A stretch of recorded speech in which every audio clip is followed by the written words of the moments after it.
Hi guys, I hope you guys are doing well. Today we're going to be going over a couple of concepts.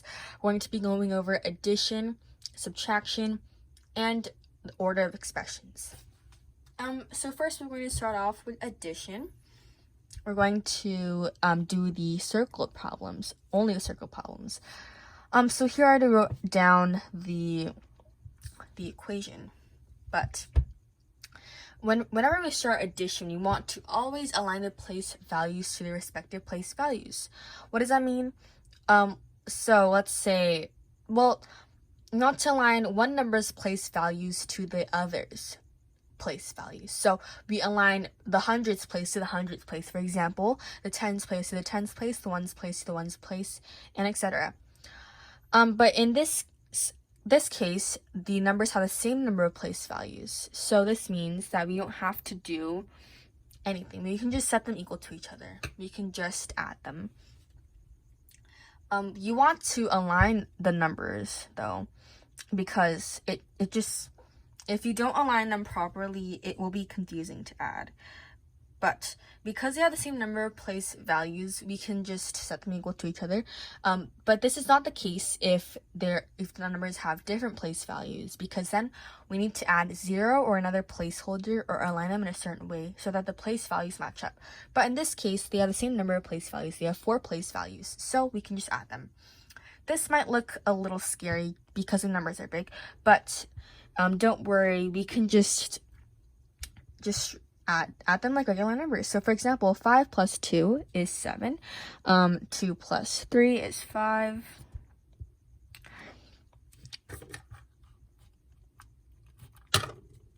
4 plus 6 is 10. So with addition, if the numbers are greater than one place value, if they reach the tens place, then we put the tens place underneath the line and carry over the ones place. So we left the 0 behind because that's the tens place of 10, and we carried over the 1 because it's the ones place of 10.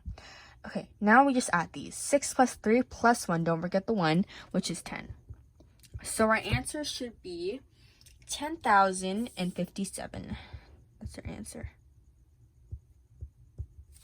10,057. We're going to move on to subtraction now. So says find the difference for each problem, and we're going to do number 12. Now again, you can see here that the numbers have the same number of place values, so we can just subtract them. You don't need to do anything. You don't need to align them a specific way. We don't need to add any placeholders. We can just subtract them like regular numbers. So let's get into it. First we start off from the right hand side and move our way to the left hand side. That is for addition. I forgot to mention this, but for addition, you also start from the right hand side and move to the left hand side. That's a rule. So we're going to start with, or an easier way to remember is to start with the lowest place value and work your way up to the highest place value. So we're starting with the ones place, then the tens, then the hundreds, then the thousands. So in this case, we're starting with the ones. So 1 minus 9. But we can't do that, right? So we have to borrow from the next column. Whenever you subtract and you can't subtract anything in a column, you go to the column to the left and you borrow from the top number. Let me say this again. So whenever you're subtracting a column and you can't subtract it, you want to go to the column on the left and borrow from the top number. Let me show you how to do this. So we can't do 1 minus 9, right? So we have to borrow from the 1 because it's the next column and it's on the top. So if you borrow from the 1, it becomes a 0. And then the 11, the 1 becomes an 11. So basically, if you borrow from the 1 here, you subtract 1 from it. But if you turn the 1 into an 11, because the tens place here, 1 tens place equals 10 ones. So that's why you add 10 here, and then you subtract 1 here. Okay, let's just subtract now. 11 minus 9 is 2, and 0 minus 0 is 0, 2 minus 2 is 0, and 7 minus 1 is 5. And that's our answer. Our answer is, 7 minus 1 is actually 6. So our answer is going to be 6,002. Just some things to take away for addition and subtraction.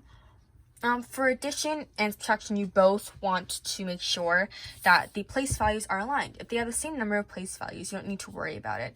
But if they have different place values, make sure you add appropriate placeholders or align the places specifically. For example, you want the ones place and the ones place for both numbers to line up next to each other. And you also want to make sure that you fill all the place values. But in this case, in both these examples, they have the same number of place values, so we can just align them up by column. Another rule to take away here for both addition and subtraction is that you want to start from the lowest place values and work your way to the highest ones, or right to left. So we started with the ones here, and then we worked our way to the tens, then the hundreds, then the thousands. And same for addition, same for this one. We worked our way from the ones to the tens to the hundreds, then to thousands. And that's just how you add or subtract large numbers. And for subtraction specifically, if you're trying to subtract a column of numbers, for example, this one, we try to subtract 1 and 9, that doesn't work. So we need to borrow from the left hand, the column on the left, which means this column, basically, this column right here. And we need to borrow from the top numbers. So the left column is this column, and the top number is 1. So we borrowed 1, and we subtracted 1 because to make it 0. But here we added 10 to make it 11. We added 10 to 1 to make it 11 because 1 tens place is equal to 10 ones place. So that's why we add 10 here and we subtract 1.